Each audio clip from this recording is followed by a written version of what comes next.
Sa panahon ng mga legends nang ang mga Diyos at mahika ang namuno sa mundo, nakilala natin ang Demon Lord na si Magnus.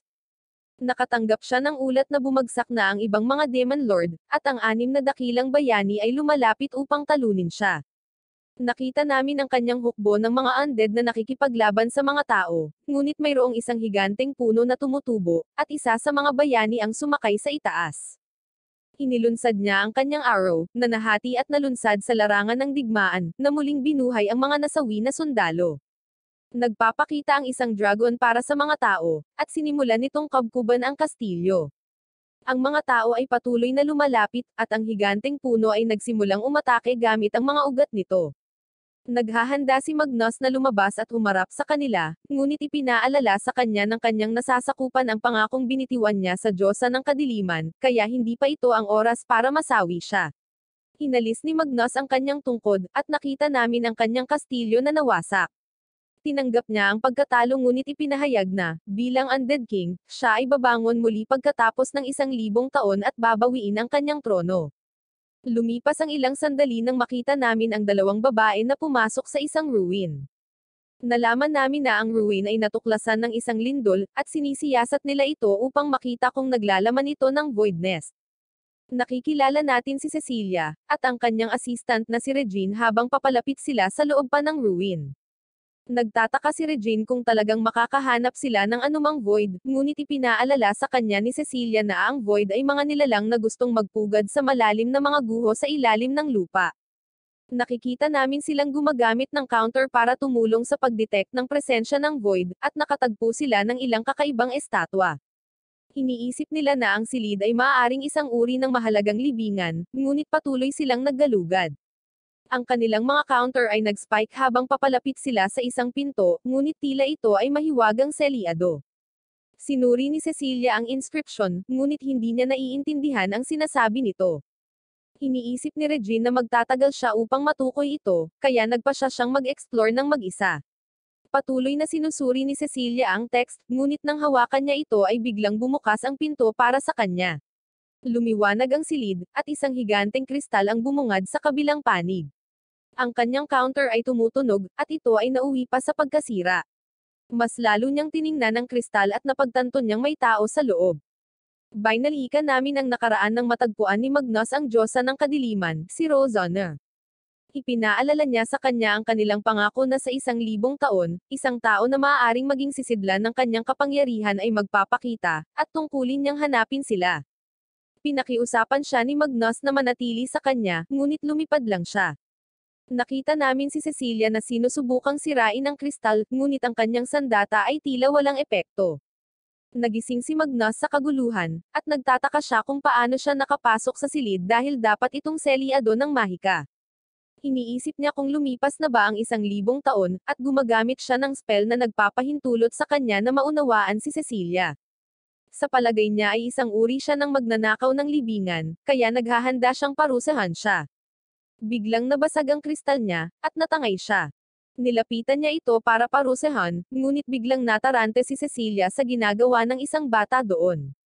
Nakita ni Magnus ang kanyang refleksyon, at laking gulat niya nang makitang siya ay naging bata. Iniisip niya kung nabigo ang kanyang ritual na reincarnation, at tila bumalik siya sa kanyang pagkabata, noong siya ay dating bayani. Nagtataka si Cecilia kung ano ang ginagawa niya sa kristal, at agad niyang tiningnan kung okay lang siya. Napahiya si Magnus, at nakita pa niyang cute si Cecilia. Iniisip ni Cecilia na siya ay nagdurusa sa ilang uri ng amnesia, at agad niyang sinabi sa kanya na paprotektahan niya siya. Hindi makapaniwala si Magnus na ang isang Demon Lord na katulad niya ay ginagamot sa ganitong paraan, ngunit may bahagi sa kanya na nag-e-enjoy, at siya ay nahimatay. Nang magising si Magnus, binigyan siya ni Cecilia ng pagkain, ngunit nalaman namin na nawala ang kanyang panlasa ilang siglo na ang nakararaan. Hindi siya makapaniwalang mawawalan ng malay ang kanyang katawan dahil sa gutom, at sa tingin niya ay nakakahiya ito. Gusto niyang parusahan si Cecilia dahil sa kawalang galang nito, ngunit sa pag-iisip tungkol sa kung paano niya ito ibinahagi sa kanya ang pagkain, sa palagay niya ay hindi siya masyadong masama. Ipinakilala ni Cecilia ang kanyang sarili sa kanya, na inihayag na siya ay isang swordsman sa pagsasanay sa Holy Sword Academy. Nagtanong siya ng higit pa tungkol sa kanya, kaya ipinakilala niya ang kanyang sarili bilang Magnus. Natutuwa siyang kawili-wili ang pangalan nito, at naisip ni Magnus na dapat niyang kilalanin ito mula sa mga alamat na ipinasa tungkol sa kanya, ngunit iniisip lang niya na ito ay isang cute na pangalan at tinawag pa siyang Magno. Nagtataka si Cecilia kung paano siya napunta sa ruin, at iniisip niya na siya ay dapat na inagaw at nakulong sa void. Hindi alam ni Magnus kung ano ang kanyang sinasabi, at nagtanong siya tungkol sa void. Nagulat si Cecilia na hindi niya alam, ngunit ipinaliwanag niya na sila ang kaaway ng sangkatauhan na biglang nagpakita 64 na taon na ang nakalilipas. Samantala, nakikita namin si Regine na nag-i-explore ng mag-isa habang nagsisimulang tumunog ang kanyang counter, at nagsimulang gumalaw ang isang kristal. Agad niyang isinaaktibo ang kanyang banal na espada, at naghahanda siya para sa isang labanan. Ipinaliwanag ni Cecilia na marami pa silang hindi alam tungkol sa Void, at iniisip ni Magnus kung anong taon na ngayon. Gayunpaman, hindi malinaw kung gaano na ito katagal dahil gumagamit na sila ngayon ng ibang sistema ng kalendaryo, at sinabi lang sa kanya ni Cecilia na ito ay ang ika-64 na taon. May biglang pagsabog, at iniulat ni Regine ang hitsura ng isang napakalaking void. Si Cecilia ay tumalon kay Magnus upang protektahan siya mula sa mga labi, at sinabi niya sa kanya na huwag mag-alala. Ang pader ay biglang nawasak, at isang ogre-class void monster ang nagpakita. Sinubukan ni Cecilia na atakihin ito gamit ang kanyang sandata, ngunit wala itong pinsala. Naghahanda si Magnus na talunin ito, gusto niyang protektahan ang kanyang bagong kakilala, ngunit bigla siyang nadapa sa kanyang balabal dahil hindi siya sanay sa kanyang katawan. Lalong lumapit ang halimaw, ngunit bigla itong na-atake nang nagpakita si Regine. Nagtataka siya tungkol kay Magnus, ngunit sinabi sa kanya ni Cecilia na ipapaliwanag niya ito mamaya. Ang halimaw ay nagsimulang bumangon, kaya't binago ni Regine ang kanyang sandata sa isang mas malaking canyon, inatake ito sa katawan. Ang halimaw ay namamahala upang mabuhay, at si Magnus ay nagulat na kinikilala ang kapangyarihan ni Regine sa parehong antas ng level 4 explosion spell. Sinabihan sila ni Regine na tumakas habang tinatapos niya ang halimaw. Ayaw siyang iwan ni Cecilia, ngunit iniisip ang kaligtasan ni Magnus, pumayag siyang umalis. Habang tumatakbo sila, iniisip ni Magnus kung paanong tila mali ang lahat. Iniisip niya ang tungkol sa pagbabalik at pagsira sa halimaw, ngunit nagpa siya na manatili kay Cecilia upang makakuha siya ng higit pang impormasyon tungkol sa kasalukuyang mundo. Ang kanilang landas ay nahorang ng isa pang void monster, at sinabihan siya ni Cecilia na tumakbo. Naghahanda siyang pigilan ito, ngunit iniisip ni Magnus ang tungkol sa pagbubunyag ng kanyang kapangyarihan at talunin ito. Malapit na siyang mag-spell, ngunit bigla siyang itinulak ni Cecilia habang umaatake ang halimaw at pinutol siya. Siya ay itinapon sa gilid, at siya ay nagsimulang dumyugo, ngunit siya ay nag-aalala pa rin tungkol kay Magnus na sinasabi sa kanya na tumakas at humingi ng tawad dahil sa hindi niya magawang protektahan siya. Nagpapakita ang isa pang halimaw, at si Magnus ay napapalibutan sa lahat ng panig. Kapag inatake nila siya, ganap siyang protektado ng isang hadlang. Ipinatawag niya ang kanyang staff, at agad na dinurog ang isa sa mga halimaw na may level 8 gravity spell. Pagkatapos ay umatake siya gamit ang isang bowl ang apoy, na tinapos ang dalawa pang halimaw ng madali. Gayunpaman, nabigla siya nang makita niyang nananatili pa rin ang mga buto ng mga halimaw, at nabanggit niya na sa kanyang kasalukuyang katawan, ang kanyang kapangyarihan ay nasa ikatlong bahagi lamang ng kung ano ito noon. Bilang isang Demon Lord, wala siyang pakialam sa buhay ng tao, ngunit kinikilala niya ang katapangan ni Cecilia, kaya nagpa siyang ibalik ito. Habang binubuhay niya siya, nakita namin ang isang kakaibang simbolo na nagpakita sa kanyang katawan. Tinapos ni Regine ang halimaw sa kanyang panig, at agad niyang sinubukang kontakin si Cecilia. Namangha si Magnus na ang mga tao ay nakabuo ng ganitong teknolohiya, at nagising si Cecilia. Agad niya itong niyakap, natutuwa na ayos lang siya, at hindi makapaniwala si Magnus na iyon ang una niyang inaalala. Nagtataka si Cecilia kung paano siya nabubuhay, at sinabi ni Magnus na hindi ganoon kalubha ang mga pinsala niya, at gumamit lang siya ng healing spell sa kanya. Naguguluhan si Cecilia dito, at iniisip niya kung ito ay isang banal na kapangyarihan ng espada na ginamit niya. Sinabi ni Magnus na hindi niya alam ang ibig niyang sabihin, kaya ipinaliwanag ni Cecilia na ang mga banal na espada ay isang uri ng kapangyarihan na nagpakita sa mga tao upang labanan ang void monsters. Noong unang nagpakita ang Void, ang mga bata na nagtataglay ng mga mahiwagang kakayahan ay nagsimula ring magpakita. Naalala ni Magnus ang sandata ni Regine, at ipinaliwanag ni Cecilia na ang mga banal na espada ay tila naglalaman ng personalidad ng may hawak, ngunit nabanggit niya na hindi pa siya nabibiyayaan ng kanyang sariling banal na espada, kaya naman nakikipaglaban siya sa mga mahiwagang kagamitan. Sinamahan sila si Regine, at nagtataka siya tungkol sa mga halimaw na nakatagpo nila. Gusto rin malaman ni Cecilia kung ano ang nangyari, ngunit sinabi ni Magnus na nagtago siya, at tila nawala na lamang sila. Nakarating sila sa labas at nagpasya na ibalik si Magnus sa lungsod. Nagpakilala si Regine sa daan, ngunit nahuli niya itong nakatitig, at tinawag niya itong walang modo. Sinabihan siya ni Cecilia na huwag maging kakaiba, ngunit patuloy siyang tinutokso ni Regine, at hindi makapaniwala si Magnus na ang isang Demon Lord na tulad niya ay kinukot siya ng isang babae. Gayunpaman, narating nila ang lungsod, at namangha si Magnus nang makita ito. Inihayag ni Cecilia na ito ang ikapitong assault garden, ang huling kuta ng sangkatauhan laban sa mga halimaw, at hindi makapaniwala si Magnus na talagang 1,000 taon na siya sa hinaharap. Sa isang flashback 6 na taon na ang nakaraan, nakita namin ang ikatlong assault garden na inaatake ng isang hukbo ng void. Ang mga tao ay sumilong sa kanlungan ng mansyon, kung saan nakita namin ang isang batang Cecilia at Regine na magkayakap sa isa't isa sa takot. Natakot si Regine sa mga ingay sa labas, ngunit tiniyak siya ni Cecilia sa pamamagitan ng pagsasabi sa kanya na ang kanyang mga magulang, at ang iba pang mga kabalyero ay hindi pa natatalo sa labanan dati. Lalong lumakas ang mga ingay sa labas, kaya sinabi ni Cecilia kay Regine na sasali siya sa labanan kasama ang iba sa sandaling mabiyayaan siya ng isang banal na espada, at magsisimula na siya sa kanyang pag-aaral sa susunod na linggo. Lumalakas ang ingay, kaya sinubukan ni Cecilia na sumugod sa pintuan para tulungan ang kanyang pamilya, ngunit pinigilan siya ni Regine at sinabihan siyang huminahon. Nailigtas sila sa ibang pagkakataon, ngunit nalaman namin na ang lahat ng mga banal na kabalyero ay nasawi. Napaluhod si Cecilia, at pareho silang umiiyak ni Regine. Sa kasalukuyan, iniisip ni Magnus kung ang buong isla ay isang kuta, ngunit sinabi sa kanya ni Regine na ito rin ay isang bayan kung saan sila nakatira at dapat nilang protektahan.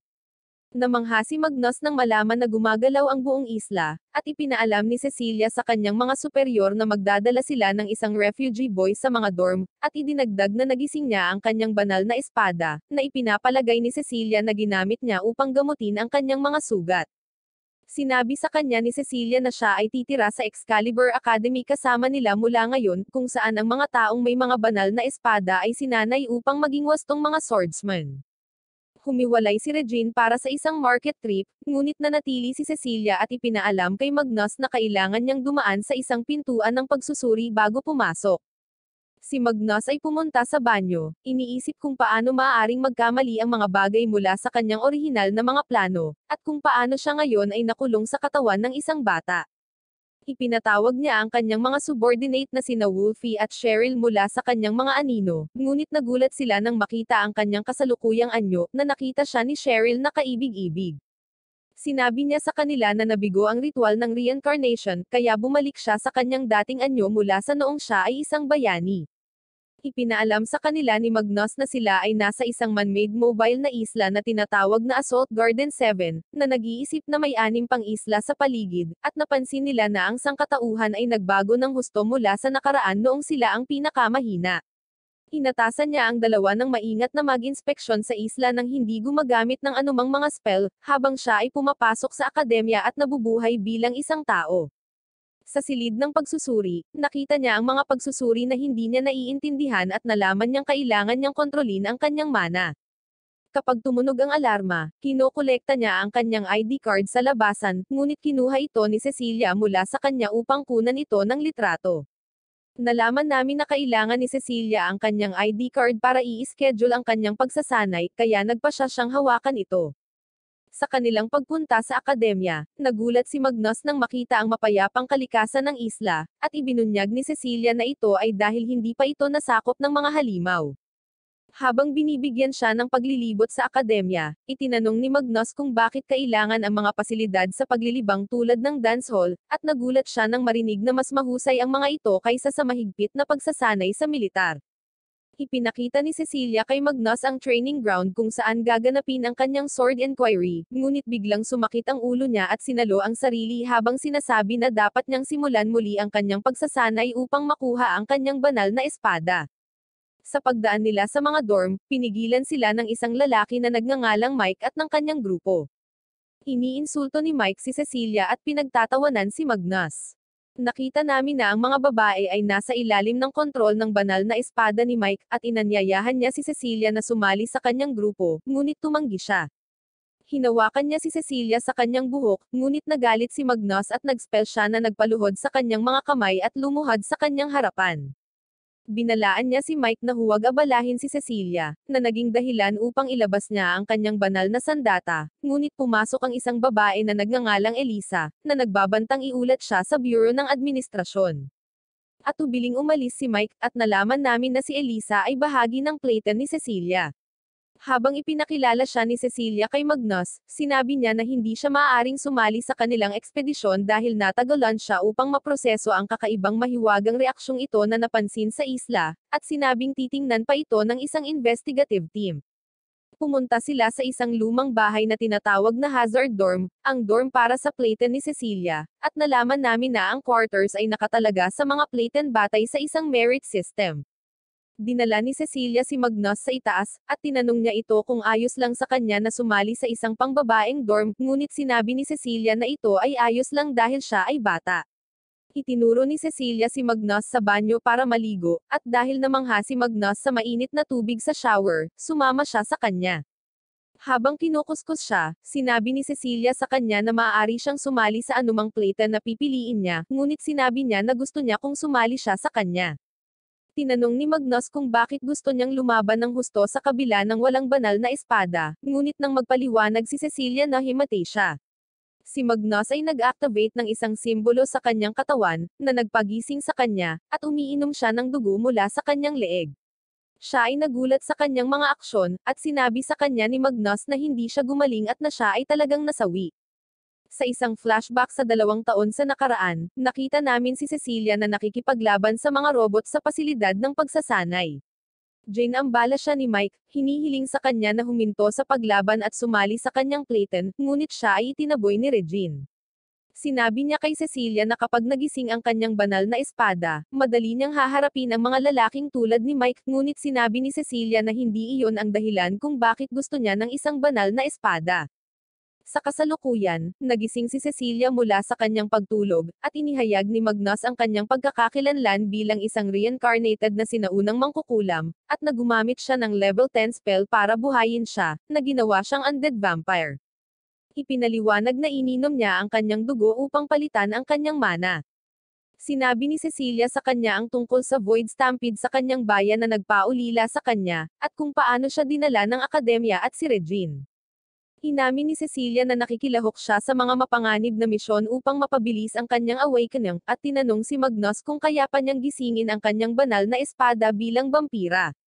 Hindi sigurado si Magnus ngunit tinitiyak niya na sa alinmang paraan, mas malakas siya kaysa dati. Biglang kumalam ang tiyan ni Magnus, at nahihiya siya sa katawan niyang tao. Sa cafeteria, sinubukan niyang magbayad para sa kanyang mga pagkain gamit ang isang gintong barya, na sinasabing mabibili nito ang buong menu, ngunit nabigla siyang malaman na ang Assault Garden ay tumatanggap lamang ng mga kredito at na ang halaga ng ginto ay bumaba sa modernong panahon, na ginagawang walang silbi ang lahat ng kanyang pera. Nakikita namin ang mga lalaki na lumalapit sa isang babae para sa mga utang nito, at naging malupit nang sinabi niya sa kanila na maghintay ng 1 linggo, kaya tinakat niya sila gamit ang isang kahoy na espada. Nalaman namin na siya si Sakura, isa pang miyembro ng platen ni Cecilia. Humingi siya ng paumanhin kay Cecilia sa hindi pagsali sa kanilang exploration trip dahil lumabas siya sa pagsusugal pagkatapos ng kanyang mga aralin. Alam na ni Sakura ang tungkol kay Magnus mula kay Elisa, at sinabi ni Magnus na siya ay katangi-tangi sa kanyang kakayahan sa espada. Niliber silang lahat ni Cecilia sa tanghalian, at tinanong ni Magnus si Sakura tungkol sa kanyang iba't ibang kasuutan. Sinabi niya na ito ang kasuutan ng kanyang kapatid na babae mula sa kanilang tinubuang bayan, na nawasak ng halimaw, at nanunumpa na aalisin niya ang lahat ng mga halimaw. Nalaman namin na siya ay naglalaro ng scatter kahit walang pera kapag may dalawang babae na dumating na humihingi sa kanya ng inutang niyang pera, ngunit siya ay gumagawa ng mga dahilan. Sa pasilidad ng pagsasanay, nakita namin ang isang babaeng nagngangalang Alicia, na nakatalaga para sa Holy Sword Inquiry ni Magnus. Ipinatawag niya ang kanyang staff at sinabi sa kanya na ito ay isang sandata ng suporta, ngunit sa sorpresa ng lahat, madali niyang sinisira ang tatlong Void Robot Simulator. Sinabi sa kanya ni Alicia na nangangailangan ito ng isang detalyadong pagsisiyasat ngunit biglang namagitan si Mike at sinabi sa kanya na maaaring tanungin si Magnus tungkol sa kanyang banal na espada sa pamamagitan ng pakikipaglaban sa kanya sa halip. Sumang-ayon silang lumaban, ngunit si Cecilia ay namagitan sa ngalan ni Magnus nang makita niyang ito ang buong plate ni Mike laban kay Magnus. Pumayag si Mike na payagan siyang sumali sa labanan sa kondisyon na kung matalo sila, kailangan niyang sumali sa kanyang platen. Sumang-ayon si Magnus na tumaya na kung manalo sila, hindi na niya muling guguluhin si Cecilia. Nagsimula ang labanan sa ilalim ng pangangasiwa ni Alicia, at mabilis na natalo ni Cecilia ang mga miyembro ng Platen. Habang nakikipag-usap si Cecilia sa dalawang babae, sinalakay ng isa sa iba pang mga babae si Magnus sa ilalim ng utos ni Mike ngunit siya ay pinigil ng anino ng pagpapatawag ng spell ni Magnus. Tumakbo si Regine para pumasok sa training grounds na napuyat at nagulat nang makita ang sitwasyon. Tinalo ni Cecilia ang natitirang bahagi ng Platen, ngunit nang sasalakayin na niya si Mike, iginapos niya ito gamit ang kapangyarihan ng kanyang banal na sandata at dinesormahan siya. Si Mike ay pumunta kay Magnus, at habang nagpa siya si Magnus na harapin siya at ang kanyang Platen ng mag-isa, ginaisyang ni Cecilia ang kanyang banal na espada, ang huling labi ng pamilya Crystalia, sa desperasyon na protektahan siya. Siya ay nakatakas sa kanyang pagkakagapos at gumagalaw upang umatake, hiniwa ang kanyang banal na sandata. Nasira ang kanyang kontrol sa mga babae sa kanyang Platen, at bumalik sila sa normal. Sumuko si Mike, at tumakbo si Regine at niyakap si Cecilia bilang pagdiriwang habang nagpapalakpakan ang mga tao. Mamaya sa dorm, pinasalamatan ni Cecilia si Magnus at sinabi na bilang kanyang allipiers, poprotektahan niya ito ngunit hiniling sa kanya na palakasin siya. Isang party ang ginanap sa dorm para sa tagumpay ni Cecilia, at para sa pagsali ni Magnus sa kanilang Platen. Nagtatalo sila kung kaninong silid tutuloy si Magnus, at sinabi niyang pinakamabuting manatili sa silid ni Cecilia dahil siya ang nakahanap sa kanya. Nasa kwarto ni Elisa si Magnus mamaya para irehistro ang sarili sa network ng akademya. Sinabi ni Elisa sa kanya na dati siyang attacker sa dati niyang Pluton, ngunit ngayon ay siya na ang data analyzer dahil nawala ang kanyang orihinal na kapangyarihan matapos makita ang kanyang mga kaibigan na nasawi para mawala ang mga kaaway. Nagparehistro si Magnus at humiram ng tablet ni Elisa. Tinitingnan niya ang mapa ng mundo sa tablet, inaalala kung ano ang dating mga lugar noong panahon niya, at itinala na tila nagpapakita ang mga void monster kung saan naganap ang mga sinaunang labanan. Bumangon si Wolfie mula sa kanyang anino, at ipinaalam sa kanya na ang buong lungsod ay pinatatakbo ng isang napakalaking kristal na mana na tinatawag na power plant. Agad na nagpakita si Cheryl, na nag-uulat na si Magnus at ang digmaan ay nakalimutan na ng masa, nakakaiba sa kanya. Nakikita namin ang mga diver sa ilalim ng tubig sa ilalim ng isla, na naghahanap ng posibleng void outbreak nang bigla silang inatake ng isang nilalang na parang puno na tumatawag sa pangalan ni Magnus. Bumalik tayo sa taong 432 nanograms kalendaryo ng banal na Diyos kung saan nakita natin ang binatang si Magnus, bayani ng banal na espada, na nasa kanyang daan upang alisin ang mga halimaw na nananakot sa bayan. Sinabi ng kanyang gabay na siya ay isang marangal na tao para sa paghaharap ng mga halimaw, habang ang iba pang 6 na bayani ay abala sa pagprotekta sa imperial na lungsod. Nang makarating sila sa lugar ng mga halimaw, nakita namin na si Magnus ay nalinlang ng gabay, at isang pangkat ng mga sundalo ang lumabas at mabilis na ikinadina siya. Tinusok nila ang kanyang katawan ng mga sibat at iniwan siyang masasawi, na nagsasabing hindi na siya maglalagay ng banta sa kanilang Panginoon. Habang siya ay nasasawi, si Magnus ay binisita ng Diyosa ng Kadiliman, si Rosanna, na nagtanong sa kanya kung napupuot siya sa mga nagkanulo sa kanya, ngunit sinabi ni Magnus na hindi naman sila mas-asama. Hiniling ni Rosanna sa kanya na samahan siya sa paghihimagsik laban sa mundo, na sinasabi sa kanya na palagi siyang nakatitig sa kanya at gusto niya ito, kaya dapat siyang maging kanya. Nagising si Magnus mula sa kanyang panaginip, at naalala niya ang kanyang misyon na ibalik ang hukbo ng demonyo. Ginaisang niya si Cecilia mula sa kanyang pagtulog gamit ang kanyang authority mark, at ipinaliwanag sa kanya na kaya niyang kontrolin ang kanyang mga alipores gamit ang markang iyon. Iniisip ni Cecilia kung uutusan siya ni Magnus na gumawa ng mga masasamang gawain, ngunit sinabi ni Magnus na hinding-hindi niya iyon gagawin.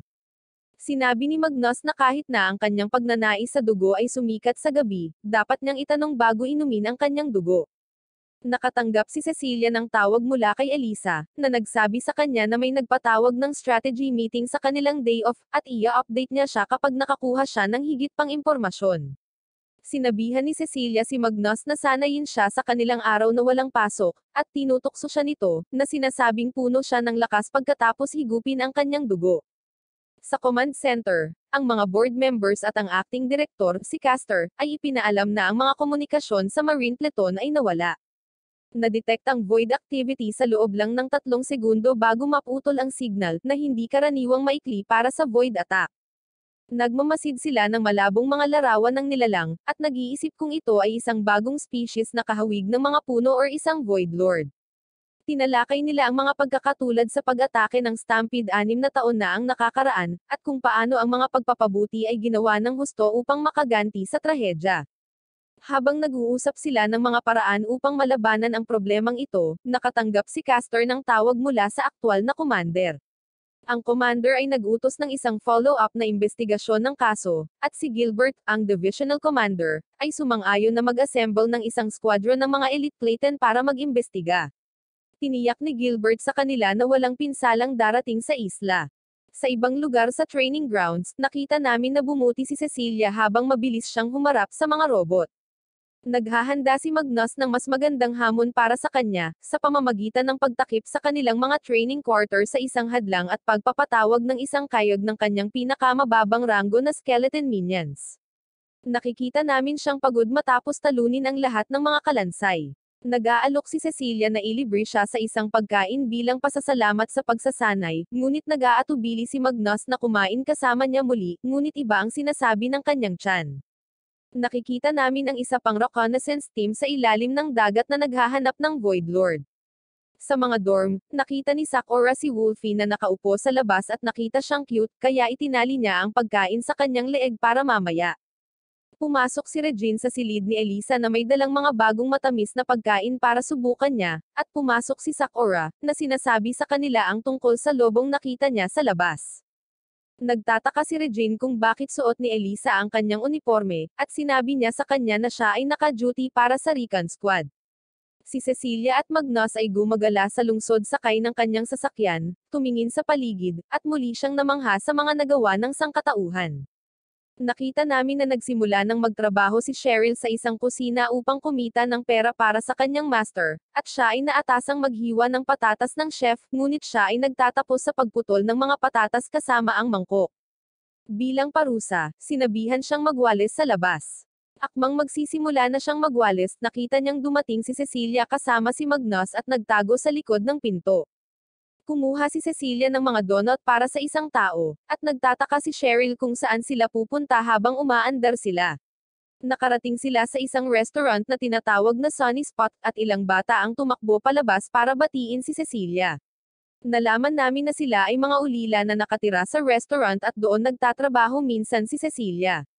Naalala ni Magnus na ulila siya tulad ng mga bata, kahit na may iba't ibang buhay.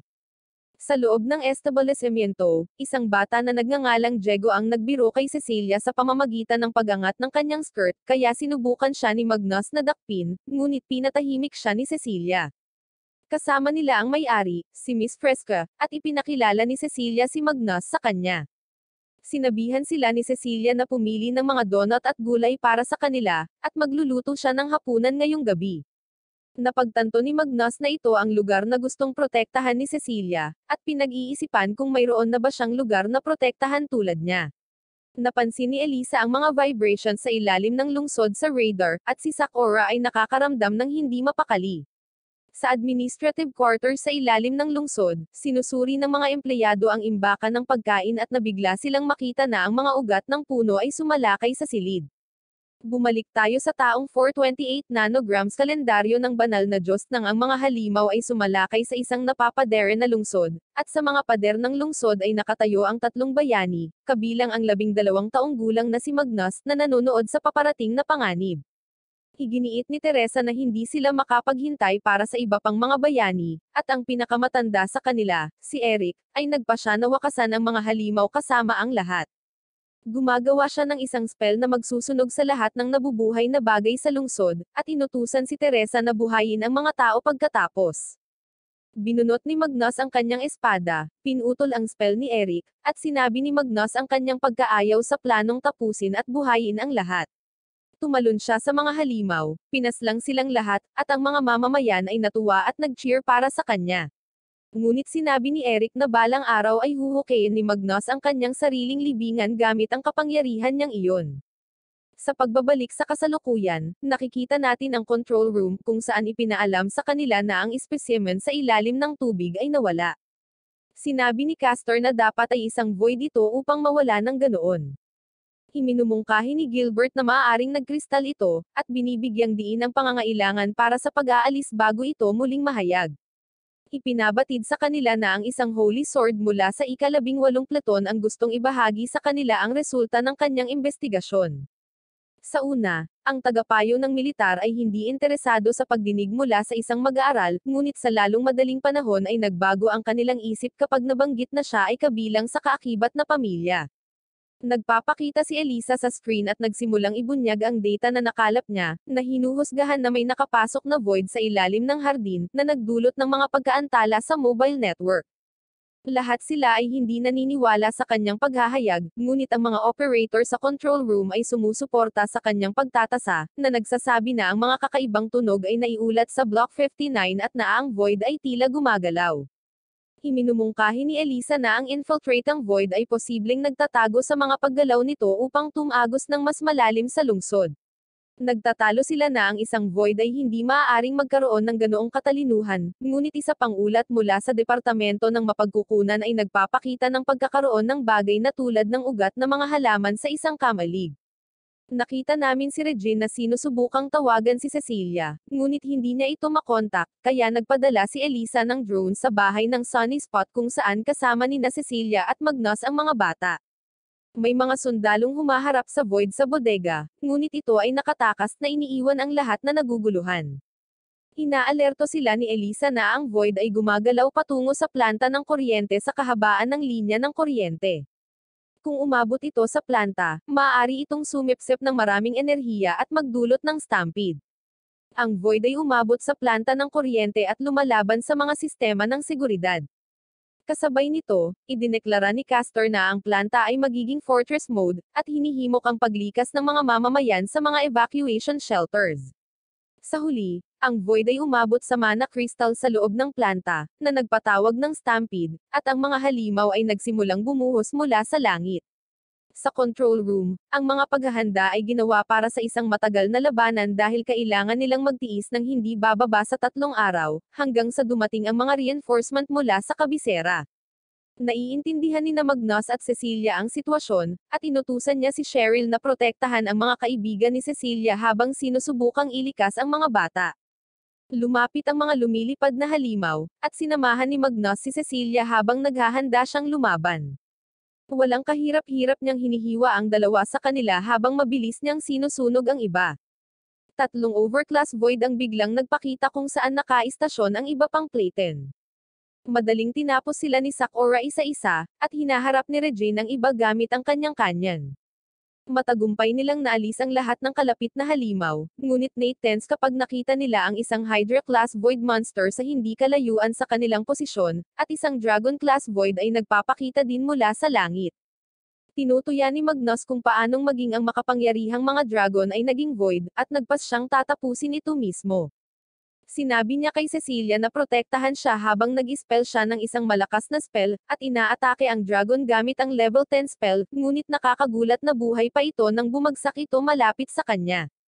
Bumuga ng apoy ang dragon, at napatumba sa gilid si Cecilia. Ngunit si Wolfie ay lumabas mula sa mga anino, upang bumili ng oras para kay Magnus na gumawa ng isa pang spell. Nagawa ni Wolfie na pigilan ang dragon hanggang sa matapos ni Magnus ang kanyang spell, at sa huli ay natalo ang dragon. Gayunpaman, panandalian lang ang tagumpay habang nagsimulang manginig ang lupa, na nagdulot ng isang bitak, at nagpakita ang makapal na mga sanga, inagaw si Cecilia at mabilis na hinayla pababa. Nagmamadali si Magnus patungo sa bitak ngunit may mga karagdagang sanga na nagpakita, na humaharang sa kanyang dinadaanan. Nagkaisa ang mga sangay upang lumikha ng isang halimaw na tumatawag sa pangalan ni Magnus, at kinikilala niya ang halimaw bilang Arakil. Sa isang flashback sa taong 434 nanograms Holy God Calendar sa undead capital ng Necroa, nakita natin si Magnus na bumalik sa kastilyo pagkatapos ng isang labanan kung saan siya ay binati ni Rosanne. Malinaw na si Magnus ay unti-unting nagbabago sa isang undead na ang kalahati ng kanyang mukha ay naging isang kalansay. Ibinahagi ni Magnus na siya ay nanalo sa labanan laban sa isang dating mabigat na kaaway, na niregalo kay Rosanna ang mga kayamanan, ngunit hiniling niya sa kanya na panatilihing ligtas ang mga ito para sa kanya. Pinupuri siya ni Rosanna, at binanggit ni Magnus na nagkaroon siya ng bagong kaibigan na nagngangalang Wolfie, isang royal mula sa Shadow Kingdom, na sinusuportahan niya sa oras ng pangangailangan dahil sa isang patuloy na away bilang kapalit ng pag-aaral ng ilang spells mula sa kanya. Ipinahayag ni Rosanna ang kanyang pagnanais na magbigay ng regalo kay Magnus, at inihayag ang banal na espada na taglay niya bilang isang bayani. Sa tingin ni Rosanna ay hindi ito angkop para sa kanya ngayon, at ginawa itong isang demon sword bago iharap sa kanya. Binanggit niya na may mga tiyak na kondisyon para sa paggamit nito, na binabanggit na alam na ni Magnus ang mga ito. Sinusubaybayan ni Elisa ang lokasyon ni Cecilia at nalaman niyang nasa planta ito ng kuryente, kaya't sina Magnus at Wolfie ay nagtakdang iligtas siya. Samantala, mahigpit na iniiwasan ni Cecilia ang isang pag-atake mula sa Hydra, at si Cheryl ay namagitan upang tumulong sa pagpaslang sa Hydra nang hindi binibigyang pansin ang kanyang sarili, na iniiwan ang lahat na nalilito tungkol sa kung ano ang nangyari. Sumakay si Magnus kay Wolfie patungo sa planta, at tinanong ni Wolfie kung bakit sinusubukan niyang protektahan ang mga tao. Inamin ni Magnus na nagkaroon siya ng pagkagusto sa kanila. Pumasok sila sa planta na may isang pagsabog, at sinalakay ni Magnus si Arakil gamit ang isang spell ng apoy, ngunit hindi nabigla si Arakil dahil sa kanyang mga kakayahan sa pag-regenerate. Sinabi ni Arakil na siya ay dapat na nasawi 2,000 taon na ang nakalilipas, kaya't sumagot si Magnus na hindi siya nasawi ngunit sinliyuhan lamang ang kanyang kaluluwa. Iginiit ni Arakil na ang mundo ay nagbago, at ito ay muling itatayo kasama ang Empty Star. Nagtataka si Magnus kung ano ang sinasabi niya, ngunit hindi pinansin ni Arakil ang tanong at sinabing siya ang napili upang maging tagapaghatid ng mabuting balita. Nagpakita ang mga mukha mula sa lahat ng mga sanga, na ikinagulat ni Magnus nang mapagtanto niya na si Arakil ay nakisama sa mga pari ng Sagradong Orden. Samantala, si Cecilia ay itinali ng mga sanga sa isang malalim na lugar. Habang nagsisimula silang umatake, mabilis nilang napagtanto na masyadong mabilis na nawawala ang kanilang mana, sa pagdududa na inuubos ni Arakil ang kanilang mana. Ang sitwasyon ay nagiging mas mahirap dahil ang lahat ng mga assimilated na mukha ay sumama sa pag-atake, at napagtanto ni Magnus na ang tanging paraan upang maneg ay ang hanapin si Cecilia at gisingin siya. Sa panahon ng laban, tinakpan ni Magnus ang earpiece ng kanyang dugo at sinimulang hanapin si Cecilia. Pinalakas ng kanyang pagnanais na protektahan ang lahat, biglang nalunsad ang mga spike mula sa kanyang dugo, na sinisira ang ilan sa mga sanga na pumipigil sa kanya. Nahulaan ni Magnus ang lokasyon ni Cecilia at inilunsad sa kanya ang earpiece, tinusok siya at ginaisang ang kanyang vampira na kapangyarihan. Siya ay tumakas at muling nakipagkita kay Magnus, habang si Wolfie ay nawala upang makarecover. Nagtanong si Cecilia tungkol sa ginawa ni Magnus, at binanggit niya na ibinigay niya sa kanya ang ilan sa kanyang dugo. Naghahanda silang harapin si Arakil, na nagsimulang magsagawa ng maraming level 10 spells na may kakayahang magdulot ng malawakang pagkawasak. Bilang tugon, hiniling ni Magnus kay Cecilia na protektahan siya habang hinaharap niya si Arakil. Nagtatanggol si Cecilia laban sa mga halimaw gamit ang kanyang pagmamanipula ng dugo, habang inihahanda ni Magnus ang kanyang susunod na hakbang, na inilabas ang Demon Sword. Napag-alaman na ang kondisyon para gamitin ang Demon Sword na Danslia, ay dapat lang niyang gamitin ito habang pinoprotektahan ang kanyang kaharian. Kaya, idineklara niya ang 7th Assault Garden bilang kanyang kaharian, na ginagawang sakop niya ang lahat ng mamamayan nito at nangakong protektahan sila. Habang nagulat si Wolfie na sumang-ayon sa kanya ang Dance Leo, sinabi ni Arakil na imposibleng baguhin ang kapalaran ng mundo, ngunit determinado si Magnus na talunin ang tadhana habang inaatake niya si Arakil gamit ang isang makapangyarihang pamamaraan ng espada, na tinapos siya. Ang mga bagong void ay huminto sa pagpapakita, at ang mga natitira ay unti-unting naglalaho. Sa control room, ang lahat ay hindi makapaniwala na matagumpay nilang naitaboy ang Stampede. Ipinapalagay nila na ang Void Lord ay maaaring nahuli sa pagbagsak ng power plant na humantong sa pagkasawi nito. Samantala, lumapag sa lupa sina Magnus at Cecilia, tumanggap ng mainit na pagtanggap mula sa iba pa nilang Clayton habang ipinagdiriwang nila ang katotohanang ligtas ang lahat.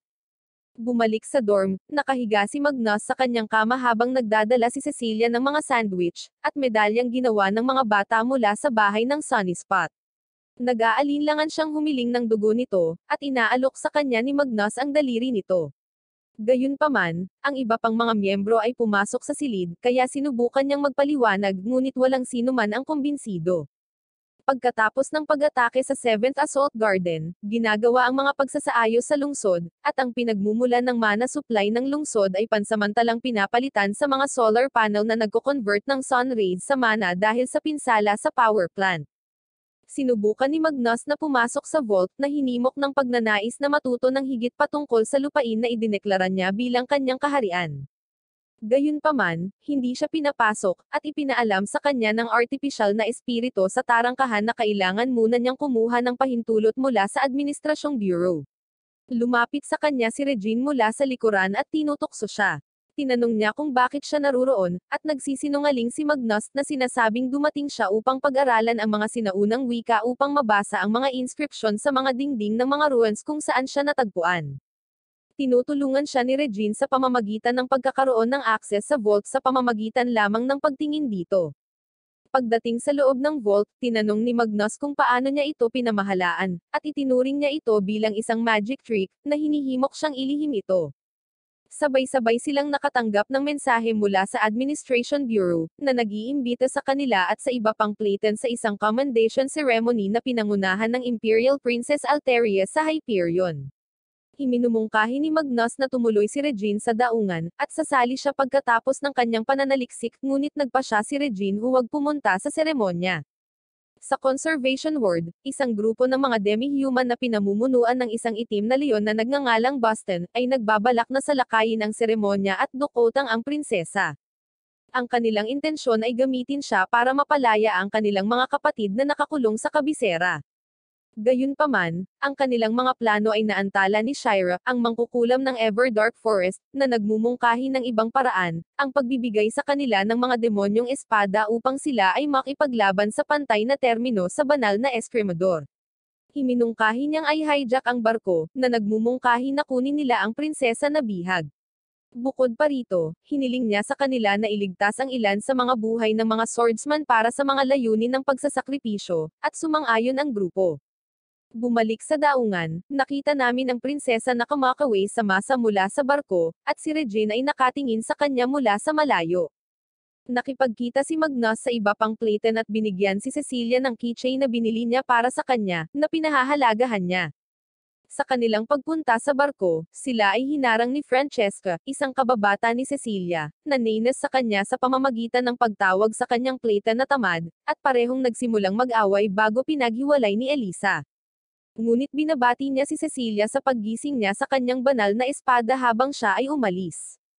Samantala, nakikita natin na ang mga demi-human ay nakalusot sa barko mula sa gilid ng dagat dahil ang seguridad ay pinakamagaan doon, na nagkukunwaring mga sundalo na kakapaslang lang nila.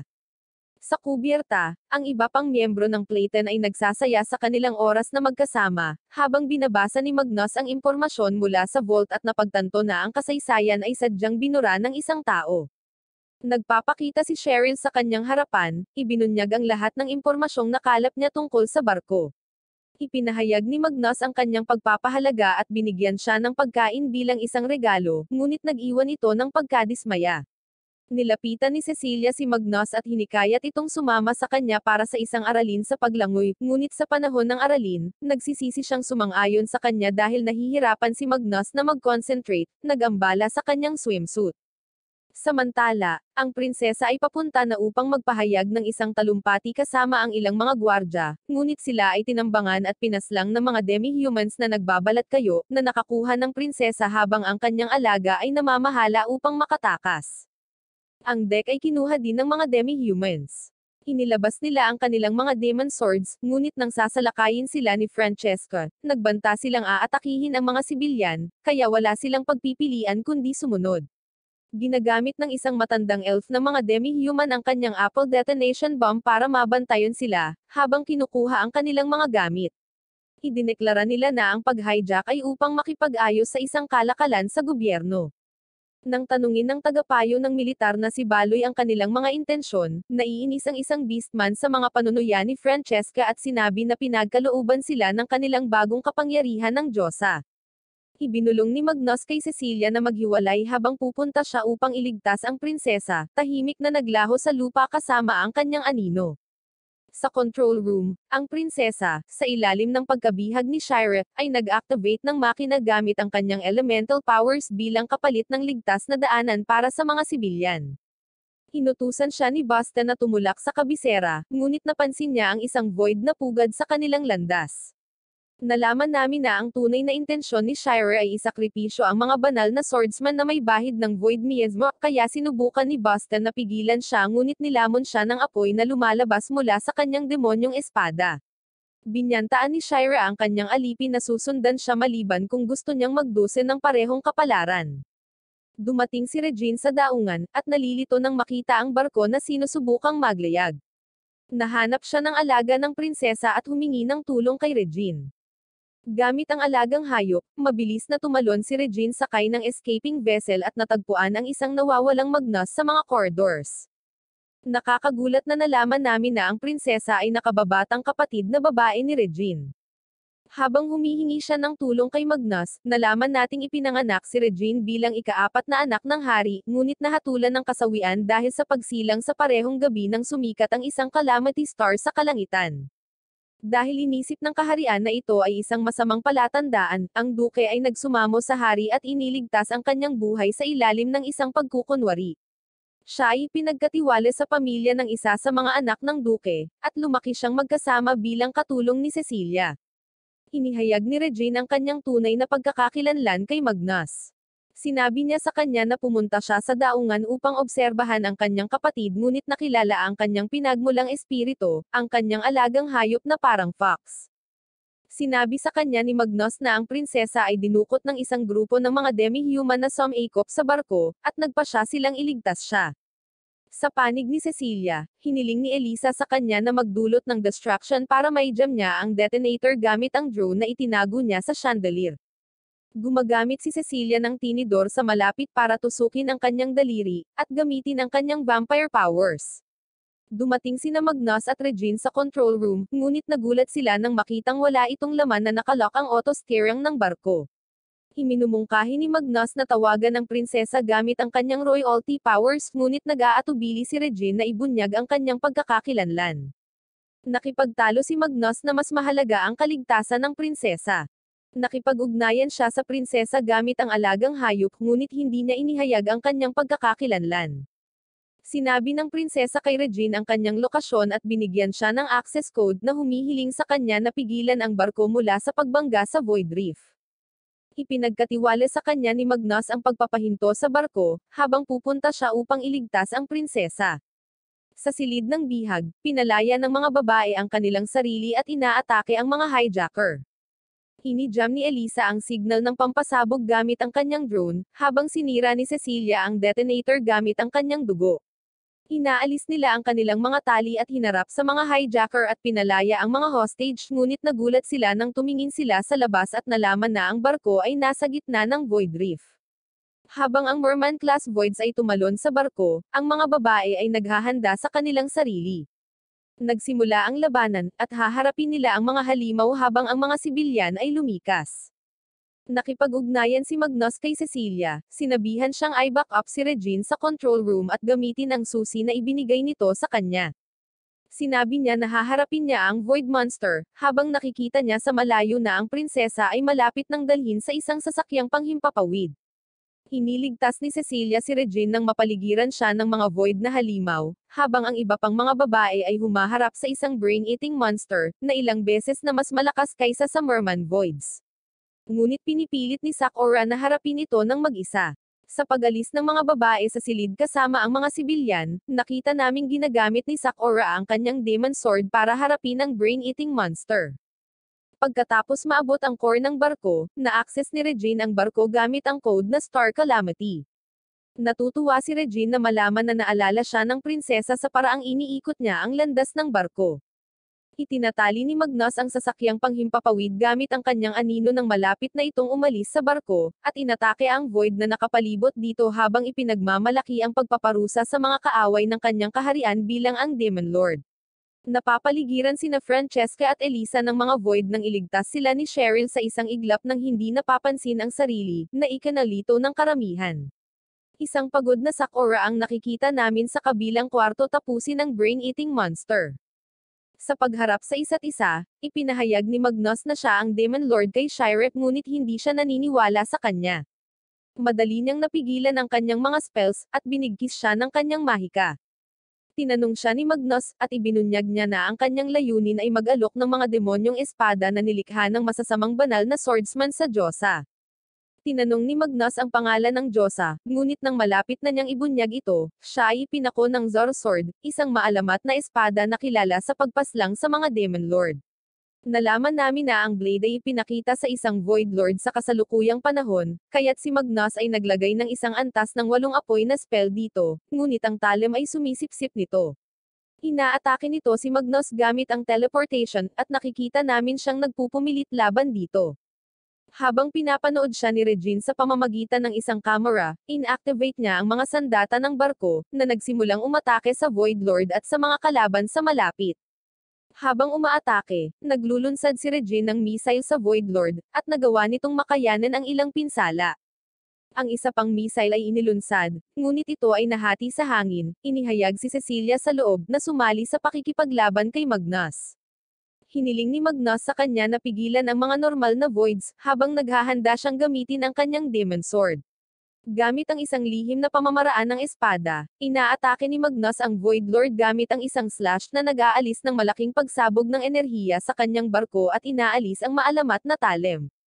Nang maglaon, sa daungan, pinasalamatan ng prinsesa ang Clayton para sa kanilang mga pagsisikap, ngunit nakita namin na wala si Magnus. Nagtanong ang prinsesa tungkol sa kanya, at sinabi nila sa kanya na hindi siya makakapunta dahil siya ay may sakit.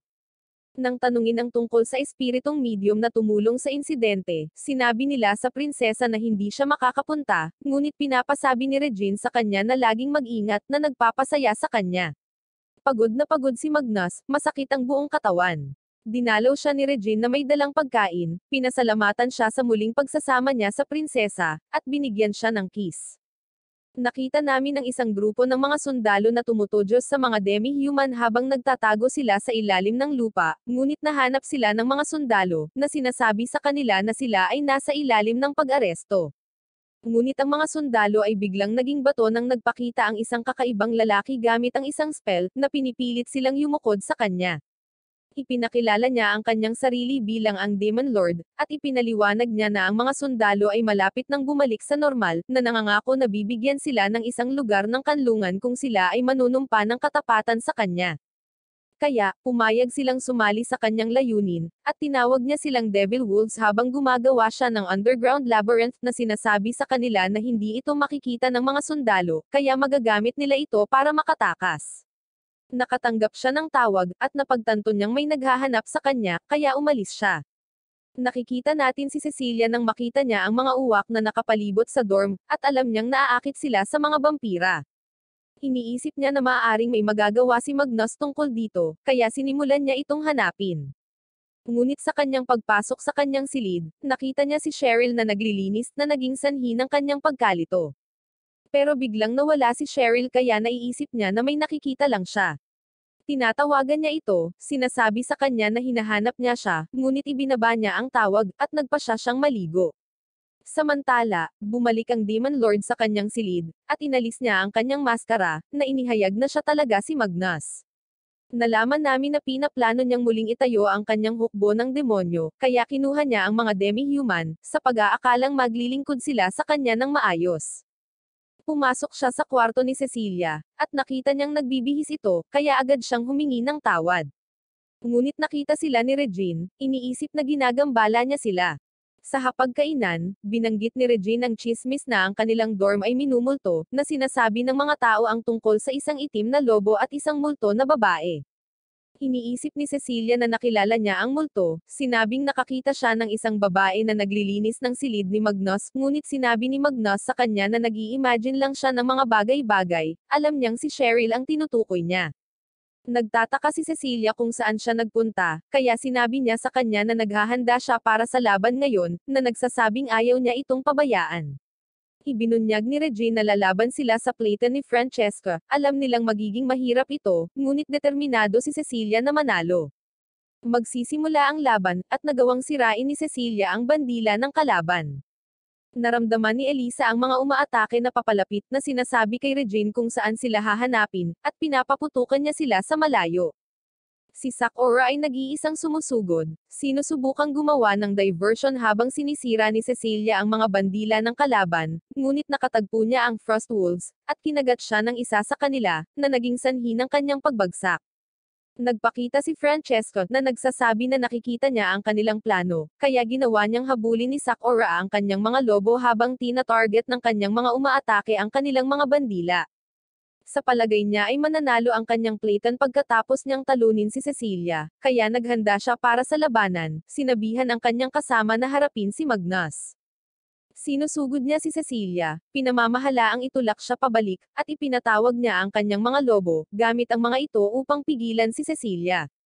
Sinubukan ng kanyang kasama na atakihin si Magnus, ngunit nagawa niyang harangan ito, at gumamit siya ng spell para manipulahin ang kanyang anino, ginamit ito para sakalin siya.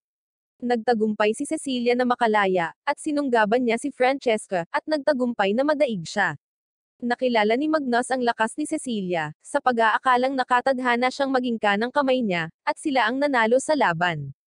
Samantala, nakita natin ang isang misteryosong lalaki na nagngangalang Nelson, habang nag-aalok siya ng mga demonyong espada sa kanyang diyosa, na nagsasabing malapit na itong magising.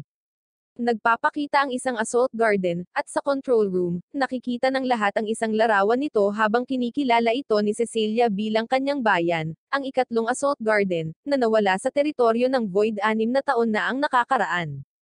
Nalaman namin na ito ay naglalayag patungo sa kanila, at ito ay makakarating sa kanila sa loob ng 7 araw. Ipinapaalam sa kanila ang tungkol sa isang distress signal na ipinadala sa dalawang magkahiwalay na okasyon, kaya posibleng may mga nakaligtas sa lungsod. Hinutusan sila ng kanilang superior na imbestigahan ito at itigil ang assault garden, na nagsasabing ang misyon ay dapat makumplito sa loob ng 72 oras. Nagtataka si Elisa kung bakit sila ang napili para sa misyon, sa pag-aakalang ito ay dahil si Cecilia ay mula sa ikatlong assault garden at ang huling nabubuhay na miyembro ng pamilya Crystalia. Nakikita ito ng kanilang superior bilang isang posibilidad, ngunit sinabi niya sa kanila na ito ay ideya ng Bureau ng Administrasyon, at naniniwala siya na magagawa ng kanilang Playton ang gawain. Tinanggap ni Cecilia ang misyon, at kinabukasan ay sinabi ni Magnus na nakita niya ang marka ng sagradong utos sa lungsod, kaya gusto niyang hanapin ang taong responsable. Inutusan niya si Wolfie na bantayan ang kanyang kaharian habang wala siya, at sinabi niya kay Cheryl na sumama sa kanya. Lumipad sila sa lungsod habang sinabihan ni Regine si Magnus na humiga sa kanyang kandanggan, at sinimulan niyang linisin ang kanyang tainga. Naalala niya ang sandaling ibinahagi niya kay Rosanna kung saan sinabi nito sa kanya na wala na siyang mahabang oras. Sinabi niya na siya ay muling magkakatawang tao pagkatapos ng 1,000 taon, at sinabi niya sa kanya na hahanapin niya siya, sinabing hindi siya magpapahinga hanggang sa matagpuan siya. Dumating sila sa ikatlong assault garden, ngunit napapalibutan ito ng makapal na ulap, kaya kailangan nilang hanapin ang lugar sa paglalakad. Sinabihan ni Cecilia ang mga babae na siyasatin ang distress signal, habang sinusubukan nilang ihinto ni Magnus ang assault garden, at inutusan ni Elisa ang kanyang drone na sundan si Cecilia upang masuri niya siya. Ipinatawag ni Magnus si Cheryl, inutusan siyang alagaan ang mga babae dahil itinuturing niya itong mga lingkod niya. Naalala ni Cecilia na ang lungsod ay nawasak habang siya ay nagtatago sa kanlungan, ngunit ang kanyang counter ay nag-activate habang sila ay inaatake ng isang energy blast. Naipit siya, at nakita ni Magnus ang isang napakalaking void na papalapit. Pumunta tayo sa isang babae na nagngangalang Arlene, habang napagtanto niya na siya ay ipinadala sa 1,000 taon sa hinaharap. Nakikita niya ang lungsod na magulo, iniisip na wala ng tao sa mundo, at nalaman namin na siya ay ipinadala upang mamagitan dahil ang Diyosa ay malapit ng ipanganak muli. Nilapitan siya ni Nelson, kinikilala siya bilang dakilang bayani ng elf, at alam niyang naroon siya para sirain ang sisidlan ng Diyosa gamit ang kanyang maalamat na espada, ang Crossant. Alam ni Arlene na siya ang tagapag-alaga ng sasakyang dagat, kaya sinubukan niyang salakayin siya, ngunit bigla itong nawala, at napagtanto niyang isa itong ilusyon. Sinabi niya sa kanya na umalis, at ang napakalaking void ay lumalapit sa kanya, nagbabantang tapusin siya. Bumalik kami kay Cecilia habang naghahanda ang void na atakehin siya, ngunit gumamit si Magnus ng spell na naghahatid sa kanya sa isang underground tunnel. Ang void ay nagpaputok ng isang sinag ng enerhiya, ngunit hineranggan niya ito ng isang kalasag, at nagpatawag siya ng bowl ang apoy, ngunit pinoprotektahan ng isang hadlang ang void. Kinikilala niya ito bilang isang banal na spell ng proteksyon, iniisip na ang void ay sinusubukang gayahin ng isang anghel, ngunit alam niya na hindi ito match para sa kanya. Samantala, ang mga babae ay nakakakita ng mga pagsabog sa di kalayuan habang napapansin ni Elisa na ang kanyang drone ay nawasak, kaya nagpa siya silang hanapin si Cecilia. Ang void ay naglulunsad ng mga arrow, ngunit pinalihis ito ni Magnus, at ginamit niya ang kanyang level 8 gravity spell, sinusubukang durugan ito hanggang masawi, ngunit nagtagumpay ito sa kanyang mahika. Kaya, siya ay nagcast pa ng karagdagang spell, nagcast ng isang level 9 na spell, na nagsummon ng isang bola ng liwanag, at ang void ay nagpupumilit laban dito. Sinundan niya ito ng isang lightning spell, at nagawa niyang makatama ng isang direktang hit na pinapaslang ang void sa isang iglap. Nilapitan niya si Cecilia, sinabi sa kanya na kaya niyang talunin ito, ngunit napagtanto niya na siya ay malubhang nasugatan, kaya sinabi niya sa kanya na magpahinga, alam na kakailanganin ng oras para makarecover siya. Sa sandaling iyon, nakakita sila ng mga multo na papalapit, at nakita ni Cecilia ang crest ng pamilya Duque, kaya napagtanto niya na tapat sila sa kanyang ama. Ang pinuno, si Willie, ay nagsiwalat na siya ang nagpadala ng distress signal, na nagsasabi sa kanya na gusto niyang maghatid ng babala. Sa palagay niya, nasa panganib ang ikapitong assault garden dahil may bagong void lord sa lungsod, at pinagsama nito ang sarili sa planta ng kuryente ng lungsod upang magtipon ng enerhiya. Naniniwala siya na malapit na itong magising, kaya naisip ni Cecilia na dapat niyang bigyan ng babala ang lahat, ngunit alam niyang walang maniniwala sa kanya, kaya kailangan niyang makahanap ng patunay na may banta. Ipinaalala ni Magnus sa kanya na kailangan pa niyang gumaling mula sa kanyang mga pinsala, at sinabi sa kanya ni Willie na nagayos siya ng kotse para sa kanya, na nag-aalok na dalhin siya sa mansyon. Nalaman namin na ang mga multo ay gawa sa mana, kaya maaari pa rin silang magmaneho ng kotse dahil ito ay isang mahiwagang aparato. Ngunit naisip ni Magnus na ito ay masyadong mabagal, kaya ipinatawag niya ang kanyang mga kabayo at ginamit ang mga ito upang hilahin ang kotse, na nagpapahintulot sa kanila na maglakbay ng mas mabilis. Bumalik tayo sa mga babae habang nakatagpo nila si Arlene, iniisip na siya ay isang nakaligtas, ngunit pinagbantaan niya sila gamit ang kanyang espada. Sa tingin ni Arlene ay nagtatrabaho sila para kay Nelson, kaya sinubukan niyang salakayin sila, ngunit pinigilan siya ni Sakura, at nagsimula silang maglaban. Nagtagumpay si Sakura na talunin siya ngunit nagpas siyang iligtas ang kanyang buhay, alam niyang masyado siyang nasaktan para lumaban ng maayos. Si Cecilia ay nakatanggap ng tawag mula kay Elisa na nagtatanong sa kanya tungkol sa void, kaya ipinaliwanag niya na naayos na ito. Sinabi niya kay Elisa na mayroong isang Void Lord na nagtatago sa lungsod, na sinasabing pinakikialaman nito ang planta ng kuryente, at ipinapaliwanag nito kung bakit muling na-activate ang Assault Garden. Iminumungkahi niya na suriin ito, ngunit ipinaliwanag ni Elisa na nakahanap sila ng isang nakaligtas, at ginagamot pa rin nila ang kanyang mga sugat, kaya sinabi ni Cecile sa kanila na pumunta sa mansyon pagkatapos nilang gawin iyon. Binigyan siya ni Magnus ng regalo, na sinasabi sa kanya na may kakayahan itong gawing pisikal na lakas ang mana, ngunit binalaan niya siya na mabilis nitong ubusin ang kanyang mana. Iniimbak niya ito sa kanyang katawan, sinasabi sa kanya na isipin ang kanyang sarili na suot ito kapag gusto niyang gamitin ito. Nagtataka si Cecilia kung bakit niya ito binigay sa kanya, kaya sinabi ni Magnus sa kanya na ayaw niyang masaktan siya, kaya dapat niyang panatilihing ligtas ang kanyang sarili.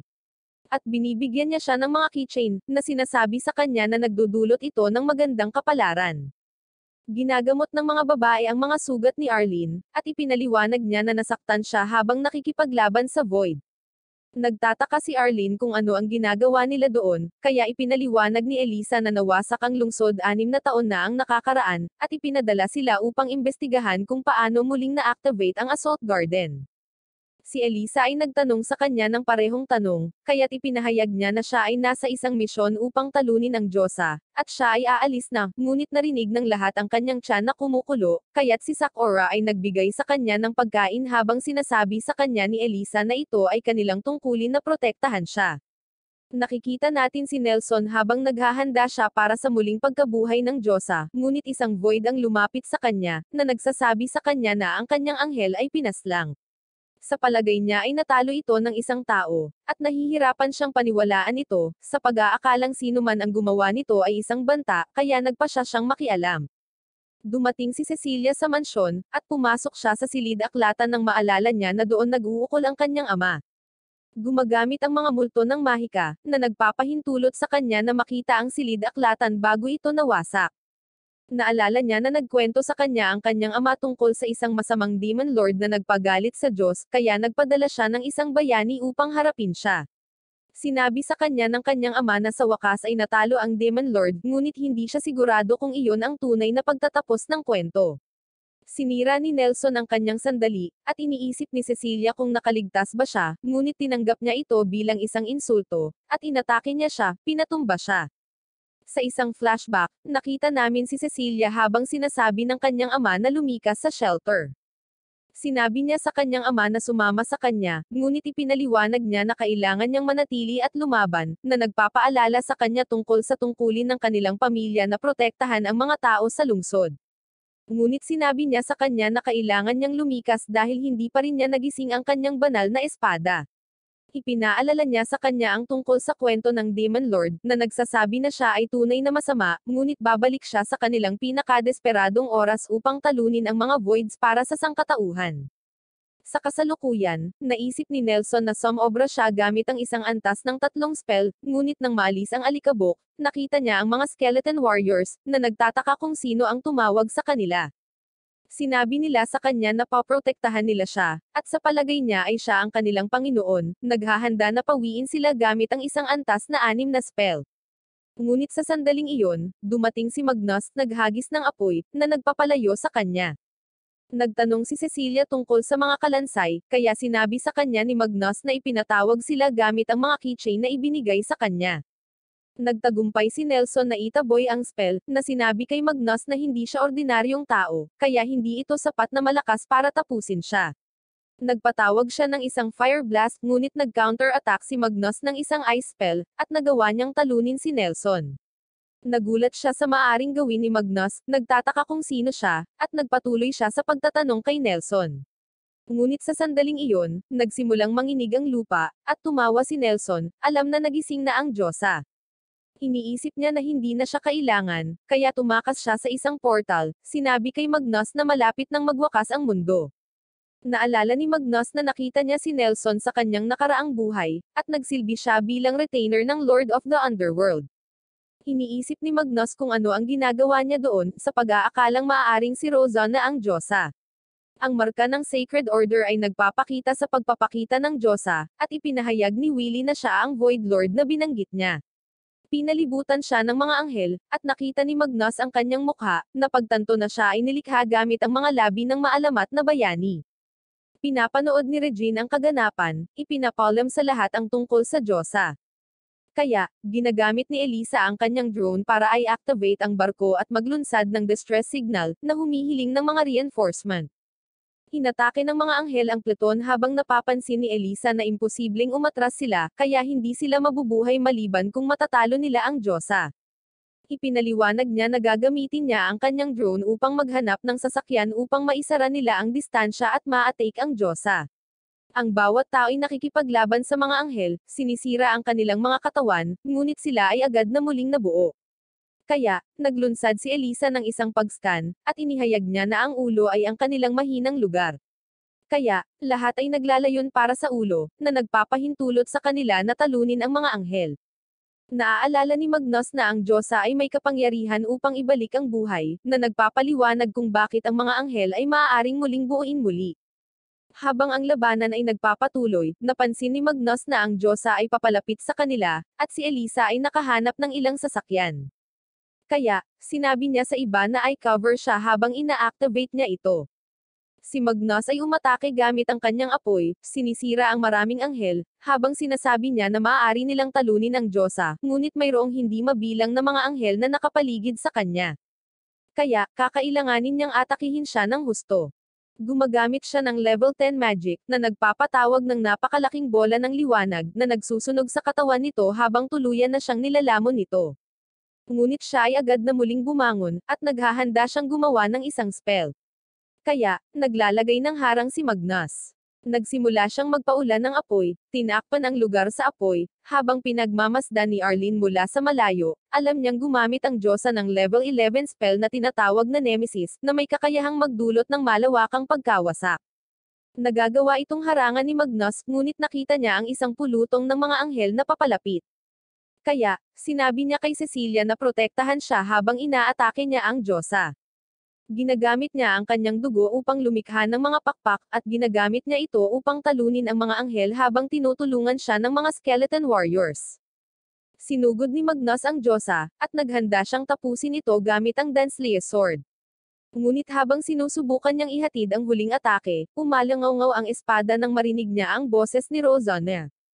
Kaya, iniisip niya na maaaring nasa loob siya ng Diyosa, na nagdulot sa kanya ng pag-aalinlangan, ngunit nag-aatubili siyang umatake, at napigilan ito ng Diyosa, nagpaputok ng hindi mabilang na mga arrow bilang pagganti. Si Magnus ay natamon, na naging sanhi ng pagbagsak niya sa lupa, at ang Diyosa ay naghahanda upang ibigay ang Nemesis spell. Ngunit ginamit ni Cecilia ang regalo na ibinigay sa kanya ni Magnus, at naglunsad siya ng isang mapangwasak na pag-atake, na nagpapadala sa Diyosa na bumagsak sa lupa. Sinusuri niya si Magnus habang sinasabi nitong tumakas dahil gusto niyang mabuhay siya. Iniisip ni Magnus na iinuman nito ang dugo nito at tatakas, ngunit sa halip ay dugo ang binigay nito sa kanya, na binubuksan ang mga alaala na sinliyohan ni Rosanna. Naalala niya ang sandaling kasama niya ito, kung saan inutusan siya nitong tapusin siya gamit ang kanyang demon sword kung mag-transform siya bilang isang halimaw. Sinabi niya sa kanya na hindi niya ito magagawa, ngunit iniutos ni Rosanna sa kanya na hanapin siya sa hinaharap, sinabing ang Danslayer ang gag-abay sa kanyang kapalaran. Iniisip ni Magnus ang sinabi nito, at nagtataka siya kung bakit niya nagawang salakayin ang Diyosa gamit ang kanyang demon sword. Iniisip niya na dapat ay imposible ang laban kay Rosanna dahil ang espada ang siyang gag-abay sa kanyang kapalaran. Kaya, napagpasyahan niya na ang Diyosa ay isang impostor.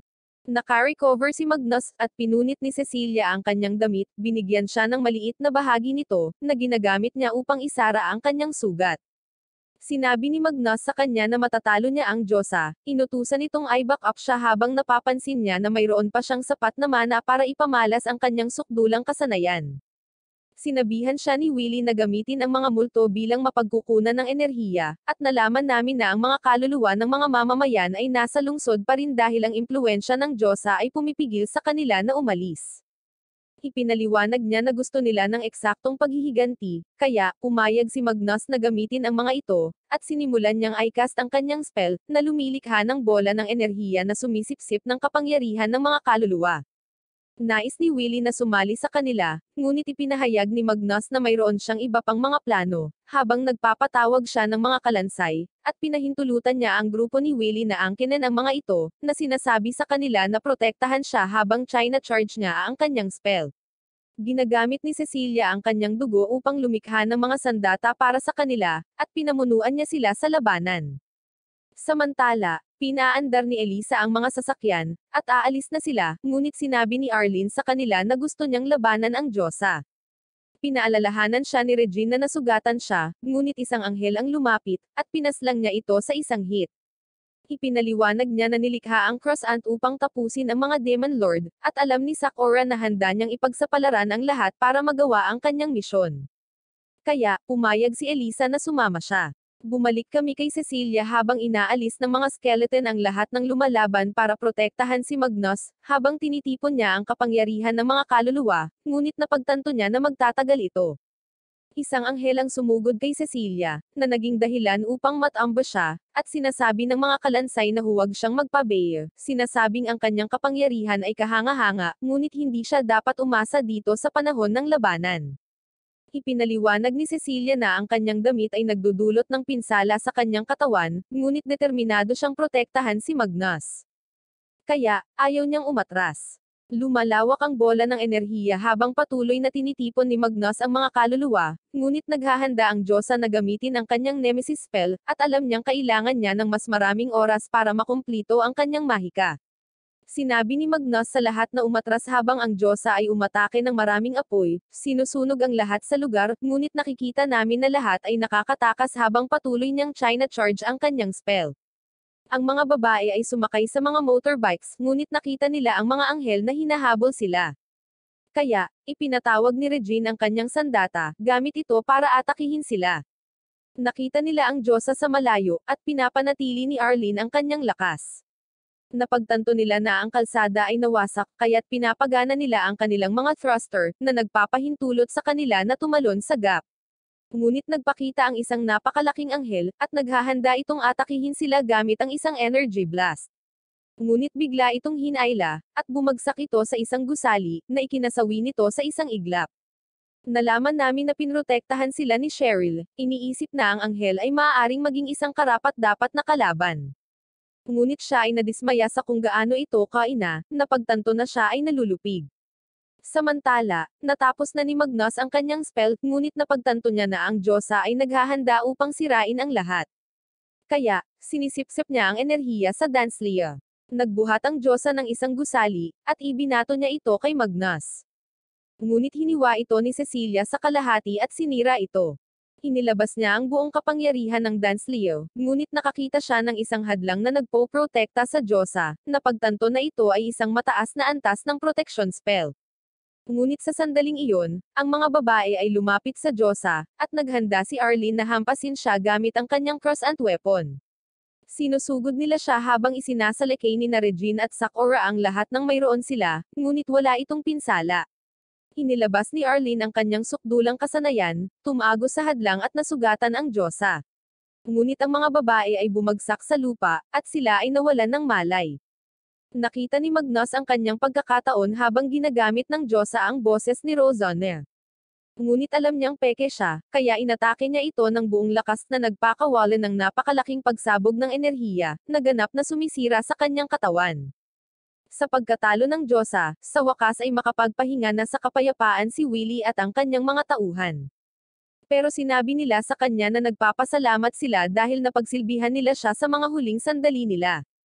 Narinig ni Cecilia ang pagtawag sa kanya ng mga babae, kaya nagtago ang mga skeleton warriors nang makasama niyang muli si na Regine, at sinabi ni Sakura sa kanya ang tungkol kay Arlene na inaakala na siya ang tumalo sa Diyosa. Dumating na ang mga reinforcement, at masaya si Francesca na makitang buhay pa ang lahat, at inutusan ang mga medics na bigyan sila ng medikal na atensyon. Habang lumipad sila sa kanilang base, napagtanto ni Magnus na winasak ni Arlene ang spell ng proteksyon ng Diyosa. Ngunit nagtataka siya kung ano ang ginagawa niya doon, alam niyang siya ay isang bayani. Nagtatanong si Magnus tungkol sa librong binabasa ni Cecilia, at sinabi niya sa kanya na ito ay isang kwento tungkol sa isang Demon Lord, at binasa niya ito sa kanya. Napagtanto niya na akma siya sa paglalarawan ng Demon Lord, ngunit napapansin niyang hindi tumpak ang kwento, kaya iniisip niya na ito ay isang fairy tale lamang. Bumalik sila sa kanilang dorm kung saan nakita namin si Magnus kasama sina Wolfie at Cheryl habang pinag-uusapan nila si Nelson, alam na siya ang nasa likod ng paggising ng Diyosa.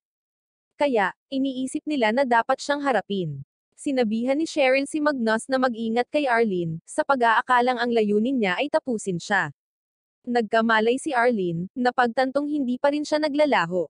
Kaya, napagpasyahan niya na hindi niya natapos ang kanyang misyon. Kaya tumakas siya mula sa pasilidad ng medikal, determinadong hanapin ang kanyang target. Nagseselo si Cheryl sa pagbibigay ni Magnus kay Cecilia ng damit, ngunit habang nagtatalo sila, narinig sila ni Cecilia at pumasok. Nahihiya si Magnus na makita siyang nakatuwalya, at nakiusap siyang kunin ang dugo nito, na sinabing naubos ang kanyang lakas sa paggamit ng damit.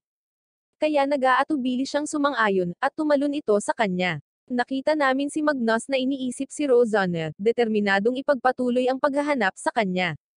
Iniisip niya ang tungkol sa muling pagtatayo ng kanyang Demon Army, at palawakin ang kanyang imperyo upang ang lahat ng tao ay yumukod muli sa kanya. Ngunit nakita namin ang isang babae na natisod, at natapon ang popcorn sa kanya.